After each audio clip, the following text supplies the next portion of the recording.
Primeira Epístola de Paulo aos Coríntios, capítulo 7, 1 a 9.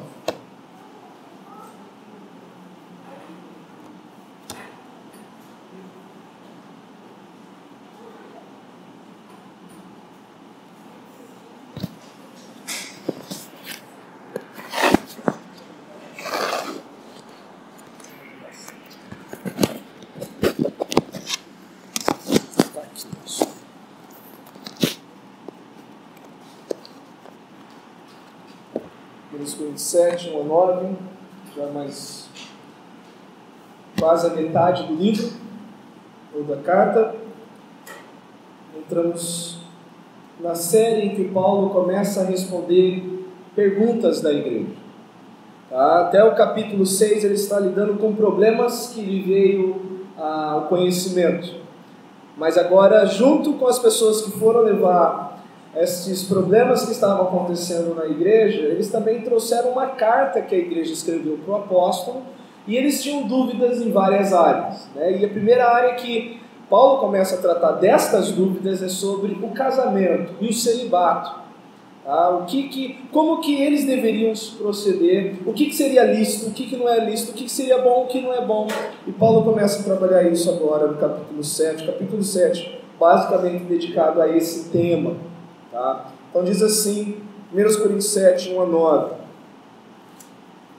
Quanto ao que me escrevestes, então ele recebeu uma carta, é bom que o homem não toque em mulher, mas por causa da impureza, ou dependendo da tradução, por causa da fornicação, cada um tem a sua própria esposa e cada uma o seu próprio marido.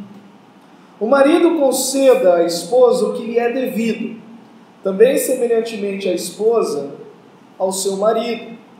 A mulher não tem poder sobre o seu próprio corpo, e sim o marido. Também semelhantemente o marido não tem poder sobre o seu próprio corpo, e sim a mulher. Não vos priveis um ao outro, salvo talvez por mútuo consentimento, por algum tempo, para vos dedicardes à oração, e novamente vos ajuntardes, para que Satanás não vos tente por causa da incontinência, ou não sei se tem alguma tradução que traz, falta do domínio próprio, ou do autocontrole. E isto vos digo como concessão, não por mandamento. Quero que todos os homens sejam como também eu sou. No entanto, cada um tem de Deus o seu próprio dom. Um, na verdade, de um modo, outro de outro. E aos solteiros e viúvos digo que lhes seria bom se permanecessem no mesmo estado em que também eu vivo. Caso, porém, não se dominem, se casem, porque é melhor casar do que viver abrasado, literalmente aqui, viver queimando. Vamos lá.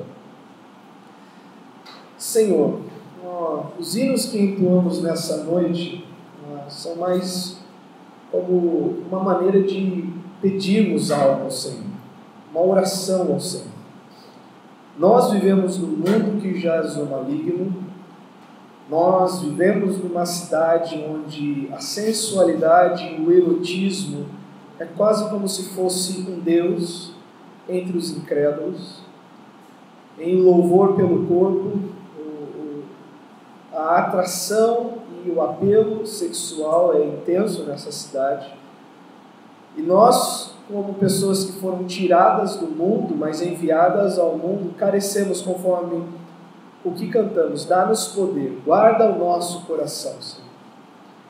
Ajude com que a nossa visão da instituição do Senhor, que é o casamento, não seja pautada pelo que é popular no mundo, mas pela instrução e direção da Tua palavra. E que nos submetamos a ela, mas que a carne haverá de pregar para nós que a Tua palavra é um peso e é um fardo nos submeter na direção e na orientação que ela nos dá em áreas que envolvam o matrimônio. Nós precisamos do Senhor para não darmos ouvidos à mentira e abraçarmos a verdade que vem de Ti. Como instrumento de transmissão nesse momento, eu rogo a Tua graça para que todos aqui sejam edificados, Senhor. E que o Senhor me conduza com fidelidade no teu texto. Em nome do Senhor Jesus. Amém. Essa semana eu me deparei com algo novo. Coaching para casais. Você já viu esse termo coaching? É um termo muito comum na área empresarial. Né? Tem coaching empresarial. Mas, como eu sabia que era comum entre os empresários, eu fiquei espantado por ver isso dentro de algumas igrejas. Hoje tem coaching para homem, coaching para mulher e coaching para casais. O coach é uma expressão empresarial que se refere a alguém que treina pessoas em determinadas áreas a fim de que sejam bem-sucedidas no seu ramo de profissão. É isso? O termo trazendo coach vem do cocheiro. Lembra o que é o cocheiro? O cocheiro que conduz o cavalo e treinava o cavalo, e aí foi tirado de lá essa ideia, alguém que treina, alguém que prepara. Já tinha uma ideia de que isso era comum no meio empresarial, mas confesso que me espantei quando vi esse termo empregado para uma pessoa que estava oferecendo coaching para casais, e depois vi outro anúncio para coaching entre mulheres, né? E o banner, o slogan é igual de empresa, aquela pose de lado, assim como de pessoa bem-sucedida, vestida de maneira social, né? É-nos ordenado pela palavra que nós sejamos ricos da palavra de Cristo. Colossenses 3,16. Habite ricamente em vós a palavra de Cristo, para que daí nós possamos nos tornar o quê? Instrutores e conselheiros pela palavra de Cristo, pela riqueza da palavra de Cristo. E é isso que passaremos a ver nessa porção da epístola. Quais são as orientações, direções de Deus para o casado e o solteiro? Se Paulo hoje seria chamado de coaching, né, o coach, nessa sessão. E eu sinceramente, eu não vejo maldade no texto do termo dentro da onde lhe cabe, empresa. Mas querer trazer isso para o mundo, vamos dizer assim, para a área espiritual, eu creio que é diminuir os termos bíblicos, como instrutor, conselheiro, instruí-vos e aconselhar-vos mutuamente. A grande ideia desta passagem, desses nossos 9 versículos, é a seguinte: o casamento sem brechas para o pecado é aquele em que os cônjuges cuidam um do outro, não privando sexualmente um ao outro, fechando porta para a impureza e Satanás. O celibato é a capacidade concedida por Deus a certas pessoas que conseguem dominar seus impulsos sexuais, ao invés de serem dominados por Ele e terem uma vida abrasada. Esse é o coração dessa passagem. Tá? Então nós vamos ver aqui princípios gerais. Essa primeira, vamos dizer, é a introdução ao assunto que Paulo dá. Princípios gerais para o casamento e o celibato. Como que estas pessoas, nos seus determinados campos, devem proceder. No decorrer do capítulo, mais para frente, ele vai tratar sobre como que a pessoa que está casada com uma pessoa incrédula deve proceder. Ele vai tratar sobre as pessoas que são virgens, os viúvos e por aí vai. Mas nessa primeira etapa, ele lida com uma dúvida que a igreja tinha e ele começa a responder. Então nós vamos ver alguns princípios gerais. O primeiro princípio que Paulo põe, no versículo 1 ao versículo 2, é o seguinte: o casamento deve ser considerado como um modo de lidar com a imoralidade sexual. Esses 2 primeiros versos do capítulo 7, o primeiro princípio que Paulo trabalha. O casamento deve ser considerado como um modo de lidar com a imoralidade sexual. Então vamos ver. Quanto ao que me escrevestes, é bom que o homem não toque em mulher, mas por causa da impureza, cada um tenha a sua própria esposa e cada uma o seu próprio marido. Qual é o contexto? Vamos lá. Paulo ele está respondendo a certas dúvidas que a igreja tinha em relação ao casamento. E aqui, novamente, nós temos uma peculiaridade no escrito de Paulo, em que, quando ele diz, quanto ao que me escrevestes, não é esse o foco, mas é bom que o homem não toque em mulher. Aqui, pode ser visto da seguinte maneira. Paulo está dando uma afirmação do seu ponto de vista, como alguém que é celibatário nesse ponto, alguém que é solteiro. Ou Paulo está citando um slogan comum também na igreja de Corinto.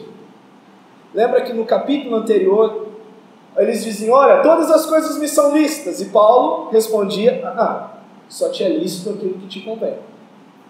E eles dizem, não, mas todas as coisas me são lícitas. E Paulo respondia, não, só é lícito aquilo que não te domina. E provavelmente, e é a linha que eu vou seguir, dentro da interpretação da exegese, Paulo recebeu em carta essa ideia de que a igreja, e por um lado, no capítulo anterior, ele estava lidando com os antinomianos, ou pessoas que não observavam regras, pessoas que não gostavam de ter limites, e por isso eles estavam se entregando à imoralidade, especialmente à fornicação. E nesse ponto, ele estava lidando com os ascéticos, pessoas que viam uma excessividade de regras, ou de pormenores e de coisas que não deveriam ser feitas. E este grupo estava causando algum tipo de problema na igreja a ponto de dizer o seguinte, olha, agora a melhor maneira de servir a Deus é não ter uma relação sexual com ninguém. Quanto que me escrevestes, é bom que o homem não toque em mulher. E aí Paulo ele corrige, mas por causa da impureza, cada um tem a sua própria esposa e cada uma o seu próprio marido. Então, basicamente, o que Paulo está tratando aqui, novamente, é um pensamento que existia dentro da igreja, e que até certo ponto ele concorda, mas ele vê os perigos e problemas que poderiam acarretar. E o pensamento era tão prejudicial que os casados estavam adotando isso. Ele chega no verso 15 e ele dá uma ordem, no verso 5, melhor dizendo, ele dá uma ordem, não vos priveis um ao outro. Não é uma sugestão, é uma ordem baseada no quê? Em que alguns estavam atendendo essa ideia e que no casamento os casados estavam chegando a esse ponto de, olha, não vou te dar, não vou ceder sexualmente a você. A dificuldade desse texto é o seguinte, você já deve ter experimentado a situação de você estar perto de alguém que está falando no celular e você começa a prestar atenção na conversa.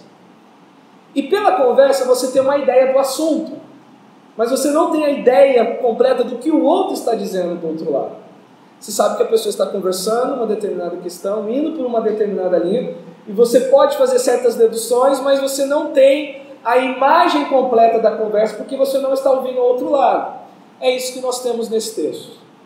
Nós temos Paulo respondendo à igreja, mas não temos a carta da igreja para Paulo, e não temos qual foi a dúvida específica para Paulo. Então, em cima do que nós temos aqui, nós vamos tentar discernir e trabalhar pelo contexto geral. Neste caso, seguiremos a linha da sessão anterior em que Paulo lida com certos motos, ou slogans, ou ditados que surgiram no meio da igreja. Então, qual era a dúvida da igreja? Alguns estavam afirmando que era melhor não ter relações sexuais com mulheres ou com homens. E Paulo aqui, ele não está afirmando que não é bom não casar. Ele está afirmando que, olha, de certa forma, quem quer se guardar, é bom que não tenha relacionamento sexual. Mas com isso eu não estou afirmando que não é bom que não case.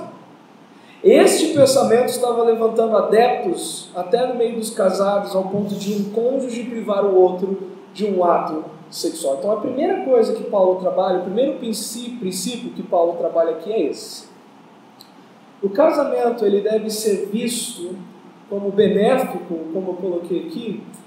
O casamento deve ser considerado como um modo de lidar com a imoralidade sexual. Então, qual é a orientação apostólica nesse primeiro princípio? Ele ouve que tem pessoas que estão dizendo o seguinte, é bom que o homem não toque em mulher. E o tocar em mulher aí é um eufemismo, tá? Acho que todas as traduções trazem toque, é a tradução mais literal possível. Mas a ideia do verbo tocar no original, em todas as instâncias em que ele aparece no Novo Testamento, é para o contato sexual. Então o que Paulo está dizendo é bom que o homem não tenha um relacionamento sexual, mas, e ele dá um mas, e nós vamos ver por isso. Paulo até certo ponto concorda com o pensamento de que é bom, louvável e vantajoso que o homem, e o termo homem aí, não é o homem como esposo, mas é o homem genérico, antropos. Ele está se referindo tanto ao homem quanto à mulher. É bom que uma pessoa não tenha relacionamento sexual. Mas Paulo não deixou de reconhecer o benefício da natureza ou da essência do celibato, que ele vai dizer depois. Eu gostaria que todos fossem como eu. E nesse ponto ele estava solteiro. E como eu ali seria mais precisamente na ideia de alguém que consegue refrear os seus impulsos e dominar os seus apetites sexuais. Paulo está dizendo, olha, quem dera se todos fossem como eu desejaria que todos fossem como eu. Porém, Paulo também vê perigos para aqueles que não conseguem dominar os seus impulsos, a saber, a imoralidade padrão daquela época. Ele vai dizer no verso 2, mas por causa da impureza.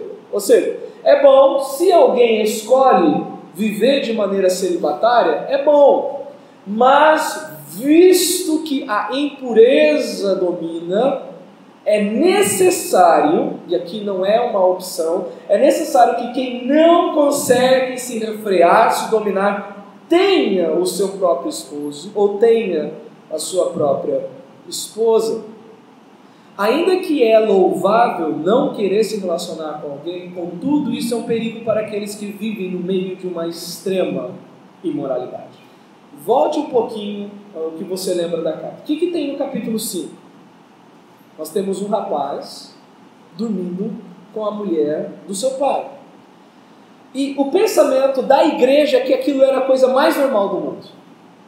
Mas por que a igreja pensava daquela maneira? Óbvio, por não ter um pensamento bíblico, mas também por ser a normatividade do padrão e do pensamento da cultura da época.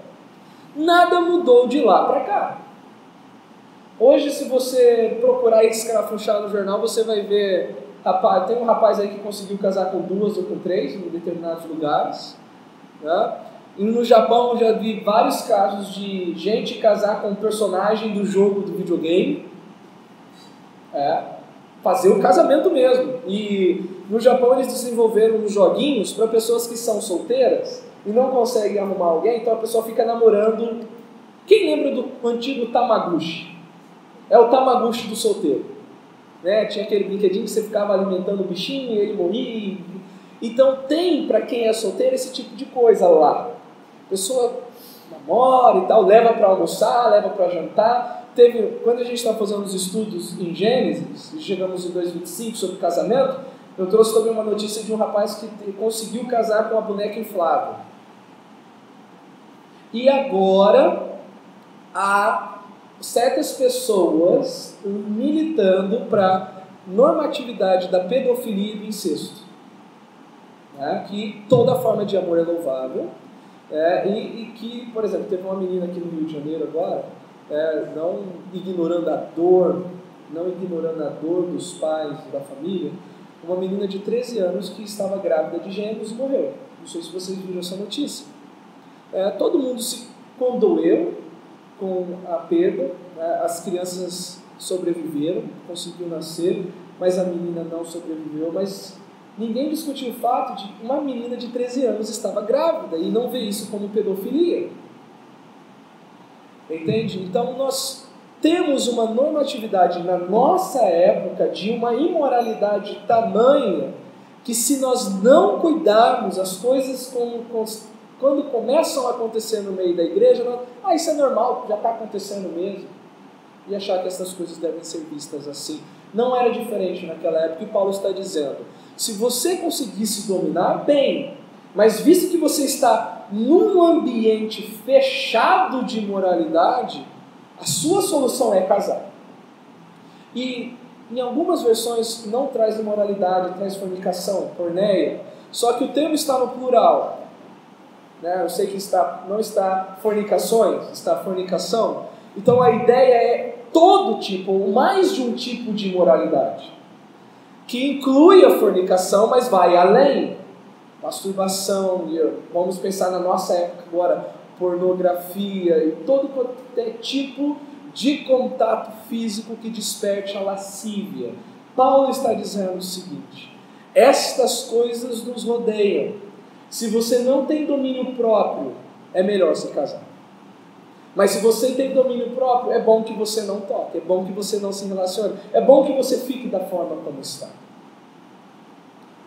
Por causa desta sombra de imoralidade, Paulo orienta que cada um tenha sua própria esposa e seu próprio marido. No verso 2, mas por causa da impureza, cada um tenha a sua própria esposa e cada uma o seu próprio marido. Não são as qualificações para que alguém possa casar que está sendo tratado aqui, mas para quem o casamento se faz necessário. Paulo não está trazendo, olha, para que você case é necessário ter tal coisa. Não, ele está dizendo o seguinte, olha, por causa dessa condição é necessário o casamento. Porque você se encontra nessa condição, é necessário que você se case. Nesse ponto, Paulo orienta que os casados mantenham suas relações sexuais dentro do casamento. Então, o primeiro pensamento de Paulo, lidando com essa popularidade ou esse moto popular na igreja de Corinto, é essa. Olha, é bom, a melhor maneira de servir a Deus agora é não tendo relacionamento sexual com ninguém. Paulo diz, ok, desde que você consiga se controlar, desde que você não ceda à imoralidade. Mas se isso não é uma possibilidade para você, case-se. Case-se. E os esposos, e aí uma das coisas que vai ser tratada no próximo pensamento é, uma vez que os casados estavam aderindo a esse pensamento, alguns estavam procurando prostitutas. Então, vamos tentar construir a ideia do que estava acontecendo. Tinha um grupo que dizia na igreja, é bom não se relacionar com ninguém. A melhor maneira de se manter puro para Deus é não se relacionar. Aí tem um casado lá que, vou adotar isso. Chega para a esposa, ou a esposa chega para a esposa e diz, olha, eu quero servir a Deus assim. Eu quero me guardar dessa forma. Não vou ter mais relacionamento sexual com você. Então o que alguns estavam fazendo? Vou procurar prostitutas. E Paulo diz, cada um tem o seu próprio esposo e cada um tem a sua própria esposa. O segundo pensamento que Paulo trabalha, o segundo princípio é o seguinte: o casamento envolve obrigações físicas para ambos os cônjuges. O primeiro princípio que Paulo trabalha de maneira geral é essa. Se alguém escolhe o celibato, essa pessoa deve ter certeza que consegue controlar os seus impulsos. Depois nós vamos ver que o celibato é um dom e o casamento também é um dom. Mas e os casados, por causa da impureza, devem se manter puros dentro do seu próprio casamento. E o segundo pensamento já é Paulo corrigindo os casados que adotaram o celibato, o pensamento de celibato sendo casados. E aí no verso 3 ao verso 5 diz assim: o marido conceda à esposa o que lhe é devido, e também semelhantemente a esposa ao seu marido. A mulher não tem poder sobre o seu próprio corpo, e sim o marido. E também, semelhantemente, o marido não tem poder sobre o seu próprio corpo, e sim a mulher.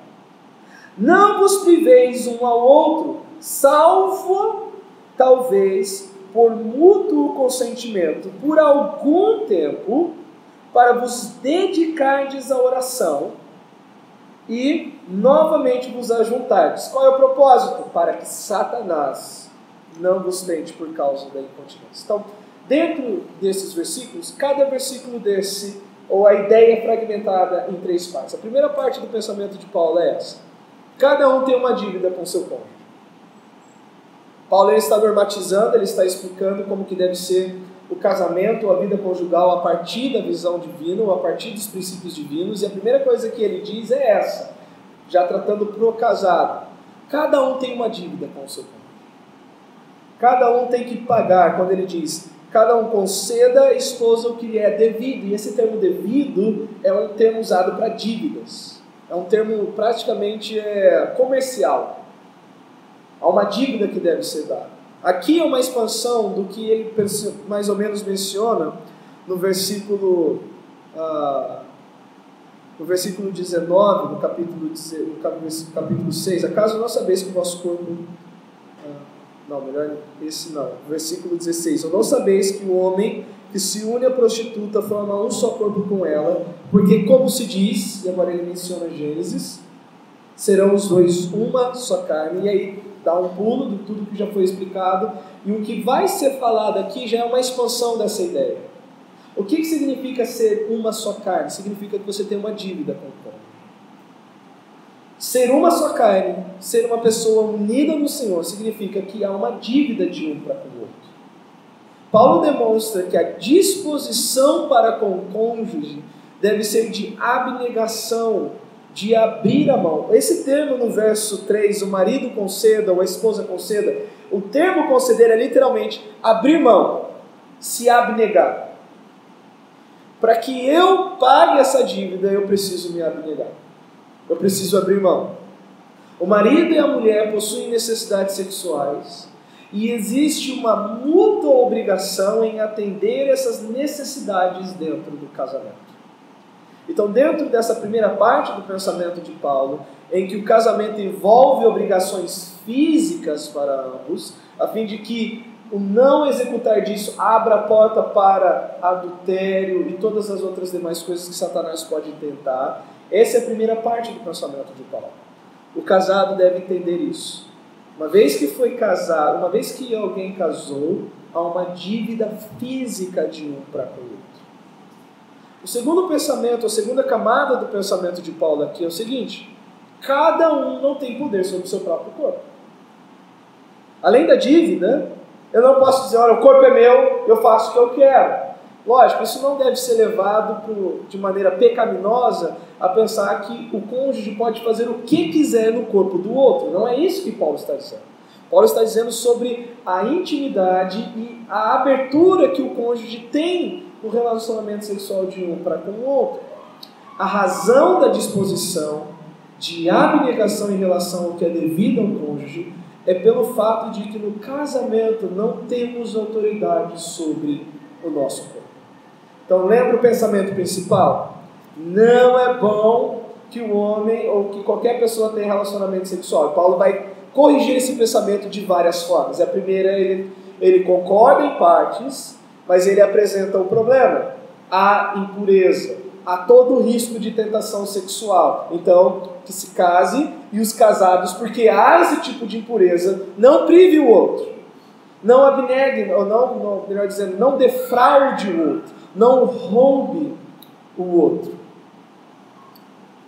Cada um não tem poder sobre o seu próprio corpo. E que no casamento não há somente responsabilidades mútuas, mas há um pertencer mútuo. Não somente a ideia de que você tem essa responsabilidade, mas eu pertenço a você e você pertence a mim. E essa ideia do versículo 4, a mulher não tem poder sobre o seu próprio corpo, e sim o marido. E o marido não tem poder sobre o seu próprio corpo, e sim a mulher.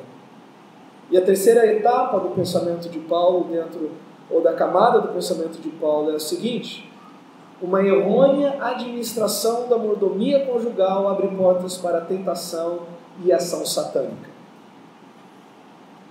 Não administrar o casamento dentro das normas e diretrizes divinas é abrir brecha, vamos pegar o termo mais circular, é abrir brecha para o diabo. É se expor à tentação e expor o cônjuge à tentação. O verso 5, melhor dizendo, não vos priveis uns aos outros. E isso daqui é um imperativo, é uma ordem. Paulo ele não está dando uma sugestão, ele está corrigindo. Então, por ser um imperativo, é sinal de que ele sabia que isso estava acontecendo na igreja. Alguns casados adotaram o pensamento do versículo 1 e estavam chegando a essa ideia. Bom, não vou ceder, não vou me relacionar. E Paulo está dizendo, não é para que haja tal tipo de privação, tal tipo de contenção. Não vos priveis uns aos outros, um ao outro. E aí ele vai dar as possibilidades de onde isso pode ser permitido, salvo, talvez, por mútuo consentimento, por algum tempo, e para vos dedicardes à oração, e novamente vos ajuntardes para que Satanás não vos tente por causa da incontinência. Uma vez que há uma dívida e um pertencer mútuo, a privação não deve ser praticada. É instruído que tal quebra do ato conjugal seja feita debaixo das seguintes condições, e ele vai enumerar. Os dois devem concordar. Não deve ser uma imposição. Lógico, né, eu sei que o casamento não gira em torno do sexo. mas gira em torno da afetividade e da união emocional de um para com o outro, em que o ato conjugal, vamos dizer assim, que o sexo no final é a expressão máxima da maior união que há entre o casal.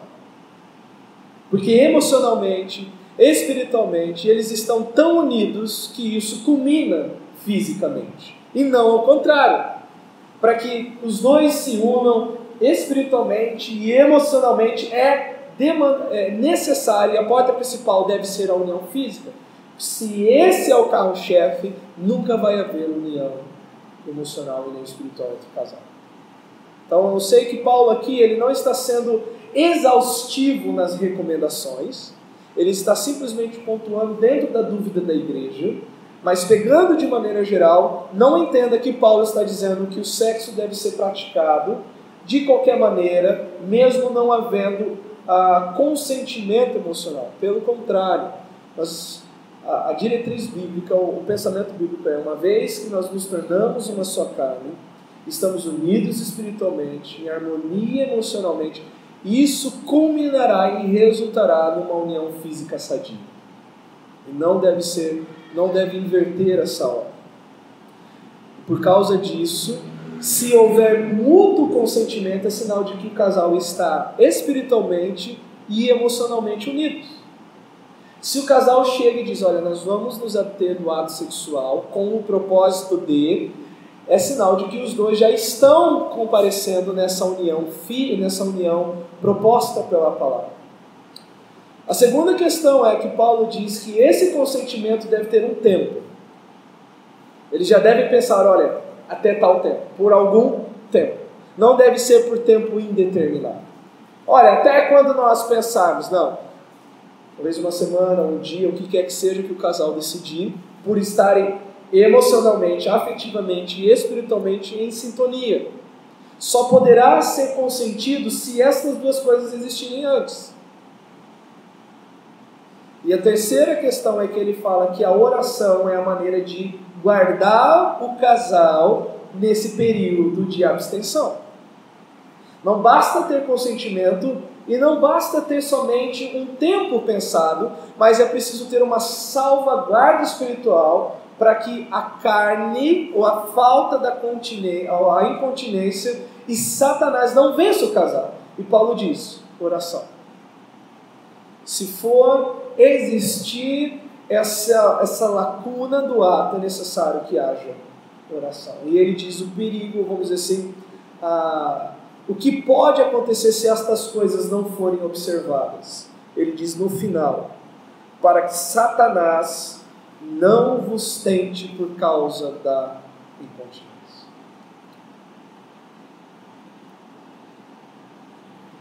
Qualquer outra razão pecaminosa para a quebra do relacionamento conjugal abre brecha para que Satanás tente o casal por causa da incontinência ou por causa do domínio próprio. E esse é o segundo princípio que Paulo estabelece. Casamento envolve obrigações físicas. O pensamento de celibato não cabe para quem é casado. E a terceira e última, o princípio dentro desses 9 versículos é o seguinte: a decisão de casar ou não deve ser feita à luz do dom específico concedido por Deus. Olha o verso 6 ao verso 9.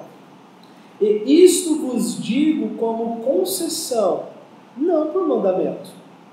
Quero que todos os homens sejam tais como também eu sou. No entanto, cada um tem de Deus o seu próprio dom. Um, na verdade, de um modo e outro de outro. Então, os dois grupos que estão aqui são quem? Solteiros e casados. O modo do solteiro e o modo do casado. E aos solteiros e viúvos, digo-lhes que seria bom se permanecesse no estado que também eu vivo, caso, porém, não se dominem, que é o estado que ele vive, de domínio, que se casem, porque é melhor casar do que viver aprazado. Então, aqui tem uma dificuldade textual. Depois, se algum dia você estiver lendo algum comentário de 1 Coríntios, vai ter uma briga em que o verso 6 está se referindo ao que foi dito anteriormente. Então, alguns entendem que Paulo está falando que é uma concessão e não um mandamento, o que ele disse anteriormente. Outros vão dizer que é uma concessão e não um mandamento que ele passa a dizer. Eu estou nesse segundo grupo. Eu tenho dificuldade de ver que antes é uma concessão e não um mandamento, porque há inúmeros imperativos. Tenha a sua própria esposa, a fim de se permanecer puro. Tenha o seu próprio esposo. Não vos priveis. A ideia não é um mandamento que todos sejam como Paulo é. Não é um mandamento que todos sejam solteiros, ou não é um mandamento que todos sejam casados. A norma da criação é o casamento. Lembra-se? A norma é casamento, celibato é exceção. Mas ainda de um para com o outro, Deus concede a capacidade tanto para viver o casado e tanto para viver o solteiro. Então vamos ver primeiro a concessão e mandamento. Ele diz, isto vos digo, então nós vamos seguir a ideia de que é o que ele passa a dizer, e isto vos digo como concessão, não como mandamento. Então qual que é a concessão aqui? Paulo está orientando que, se fosse possível, todos os homens fossem como ele, solteiro e com a capacidade de refrear os seus impulsos. Por isso, não é um mandamento, porque o casamento é uma norma e não uma exceção. Então, o que Paulo está trabalhando aqui é o seguinte, olha, o que eu vou passar a dizer é uma concessão, não um mandamento. Eu não quero que vocês olhem para mim como o mandamento de viver solteiro e de não se relacionar de hipótese nenhuma. O dom e a capacitação divina. Quero que todos os homens sejam tais como também eu sou. No entanto, cada um tem de Deus o seu próprio dom, o seu próprio presente. Dom, nesse sentido aqui, é a ideia da capacitação. Uma habilidade ou uma capacitação dada por Deus. Paulo reconhece que tanto o celibato quanto o casamento é um dom, um presente de Deus. Então, por mais que o viver solteiro tenha as suas dificuldades e o viver casado tenha as suas dificuldades, nós não podemos falar mal daquilo que é um dom da parte de Deus.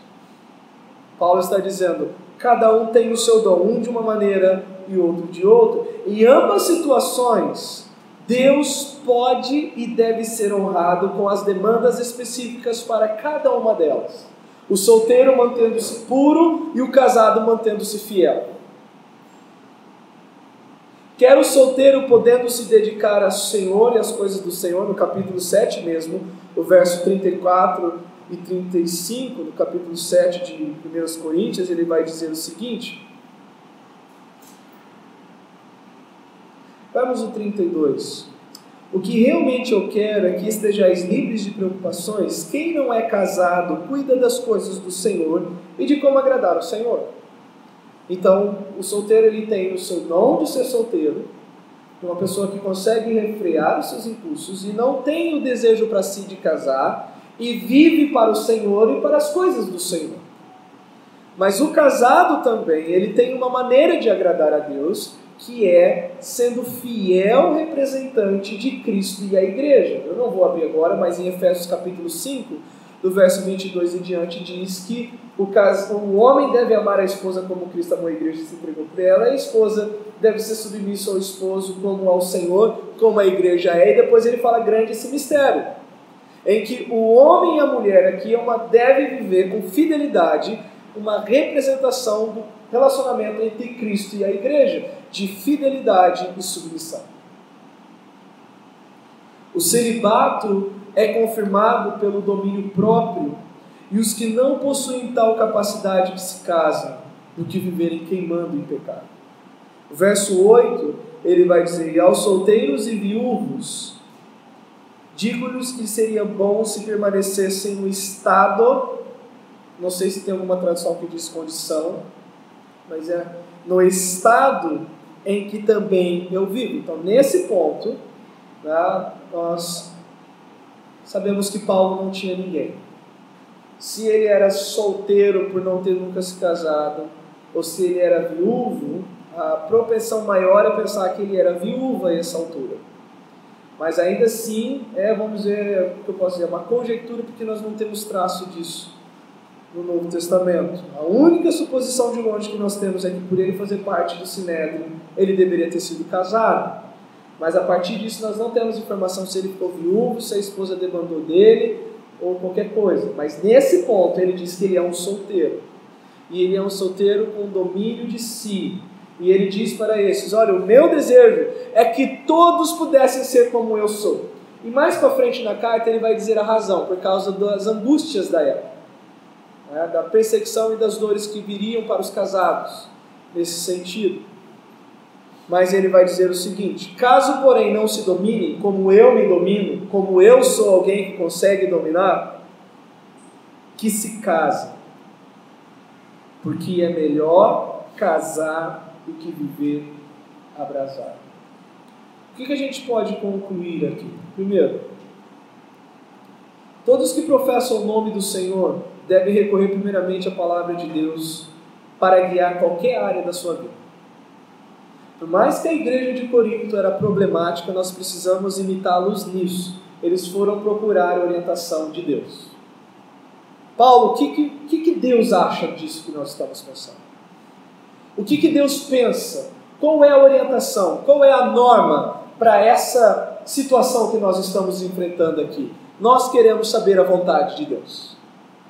Qualquer um que diz, eu sou servo do Senhor, deve procurar o parecer de Deus para todas as áreas da sua vida e viver debaixo desse parecer. Segunda questão que nós podemos extrair de prático desse texto, ou dessa primeira parte das respostas de Paulo, é: casado ou solteiro podem ter suas vidas arruinadas por causa da impureza sexual, quando essa não é combatida de forma bíblica. Se você é solteiro, se você é casado, a impureza sexual é uma ameaça das grandes. E nós temos uma história bem triste na Bíblia de alguém que caiu por causa disso. E ficou marcado até hoje por causa disso. É lembrado por causa disso. Não é lembrado porque ele desejou construir o templo do Senhor. Não é lembrado principalmente porque ele destruiu Golias, ou matou Golias, né? Ou porque ele foi fiel a Deus não matando Saul. Mas uma das primeiras coisas que vem à mente quando nós lembramos do nome de Davi é o quê? Aquele que adulterou e assassinou por causa do adultério. Um pecado levou ao outro. Todos nós devemos cuidar com a lascívia. Não pense na imoralidade sexual como o problema maior. Esse é o problema externo. O problema interno em cada um de nós chama-se lascívia.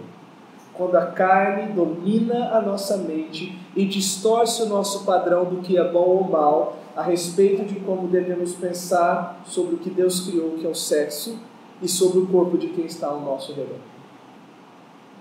E se nós não combatemos a lascívia, que é um pecado que qualquer pessoa está sujeita a ter por causa da presença do pecado, facilmente você não lutará quando for picado pela imoralidade sexual. Então a imoralidade sexual é um sintoma. A causa é lascívia. Lascívia. Cristo disse: se alguém olhar de forma impura, e o olho, ele é submisso ao que a mente comanda. Ver e olhar são coisas distintas. Se você está andando na rua e vê alguém vestido de uma... Vamos falar para os homens, né, que é uma coisa que nós devemos lutar mais.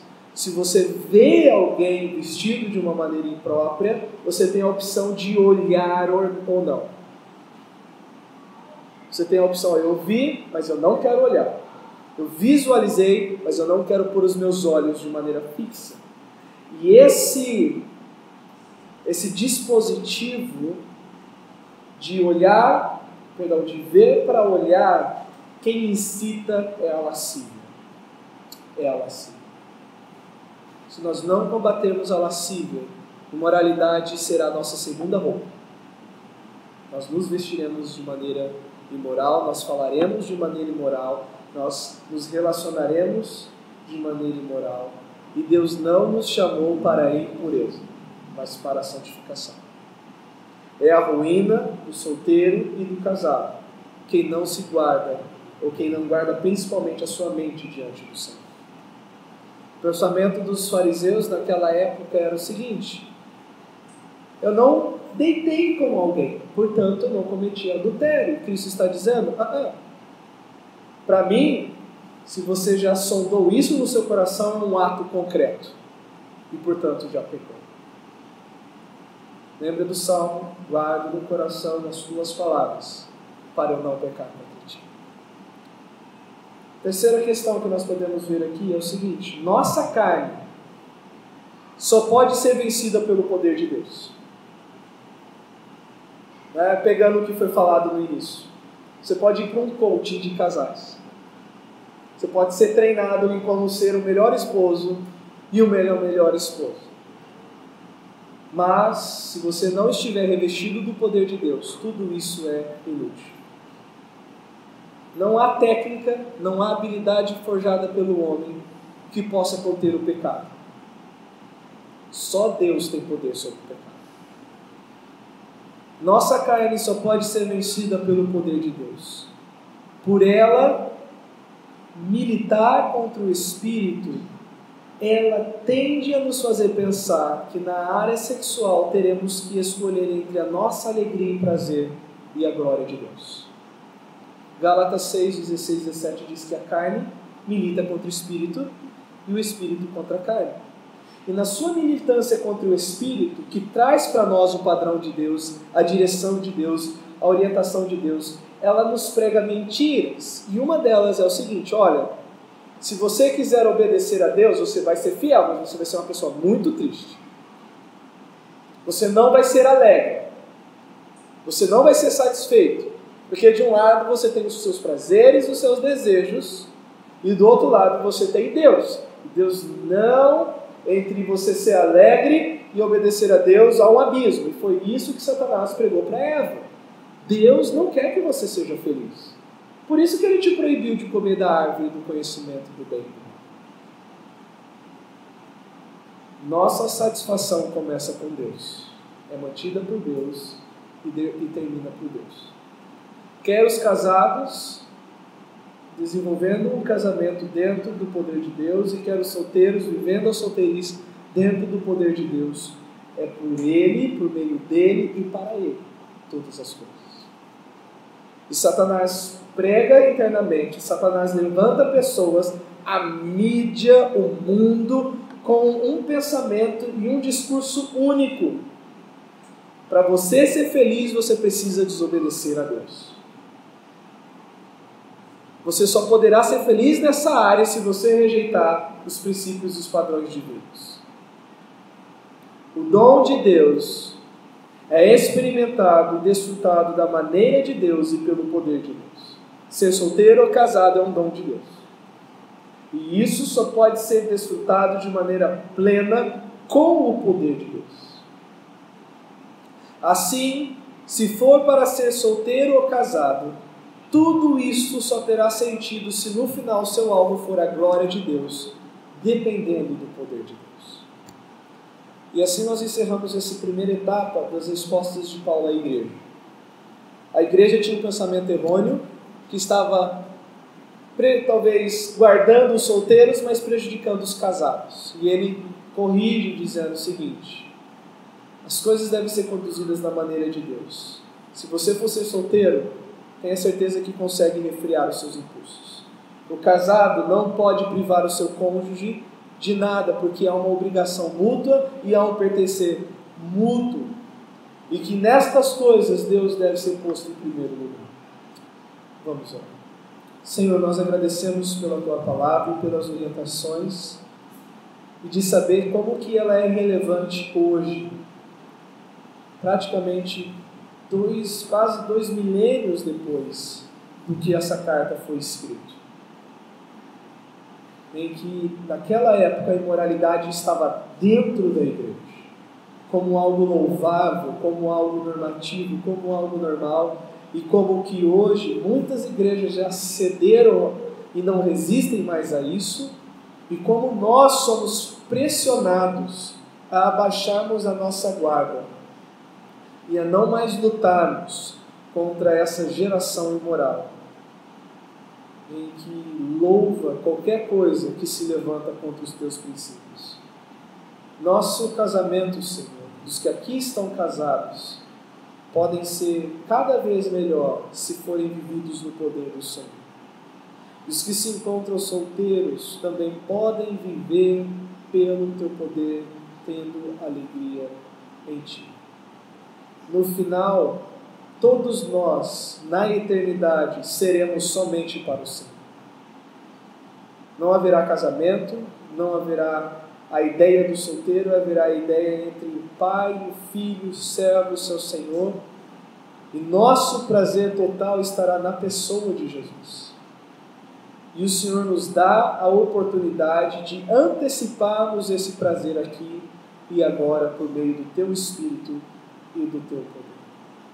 Nós pedimos a Tua ajuda, porque nós não somos suficientes para estas coisas. A nossa carne é fraca. Nós temos um inimigo que anda ao derredor. Nós somos pó. Muitas vezes tentamos abafar o Teu Espírito.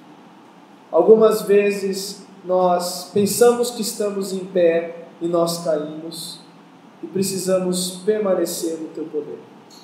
Ajude a cada pessoa aqui a viver de maneira agradável ao Senhor, incluindo a mim. Em nome do Senhor Jesus. Amém. Deus abençoe. Até a semana que vem, se assim o Senhor permitir.